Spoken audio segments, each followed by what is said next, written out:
कळवण तालुक्यातील कुमसाडी येथे बिरसा मुंडा राघोजी भांगरे व देवाजी राऊत जयंतीनिमित्त भव्य सांस्कृतिक सोहळा।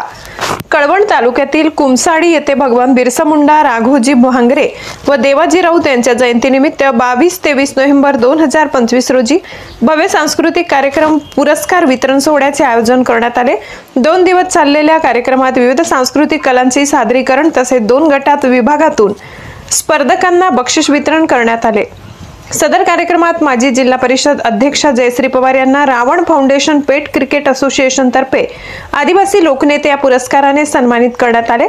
तसेच 3 आदिवासी लोकनृत्य गटांना विशेष पुरस्कार देऊन सन्मानित करण्यात आले। तसेच कुमसाडी गावातील नागरिकांच्या कार्याचा गौरव करत विविध क्षेत्रातील मान्यवरांच्या हस्ते पुरस्कारांचे वितरण करण्यात आले।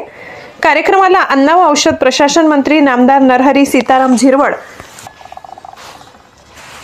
कळवणचे आमदार नितीन पवार, साक्रीचे आमदार मंजुळा गावित, इगतपुरीचे आमदार हिरामण खोसकर, माजी आमदार धनराज महाले, माजी जिल्हा परिषद अध्यक्षा जयश्री पवार, भारती भोये, सामाजिक कार्यकर्ते सोनीराम गायकवाड तसेच सरपंच रघुनाथ महाजन आदी मान्यवरांची उपस्थिती लाभली।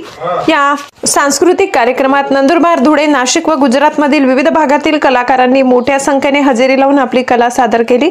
कुमसाडी ग्रामस्थ तसेच मित्रमंडळांच्या सक्रिय सहभागात कार्यक्रम अत्यंत उत्साहात पार पडला। कुमसाडी गावात आदिवासी परंपरा, संस्कृती व इतिहासाचा गौरव करणारा हा भव्य सोहळा संस्मरणीय ठरला। ब्युरो रिपोर्ट, संपादक खुशाल देवरे, कळवण।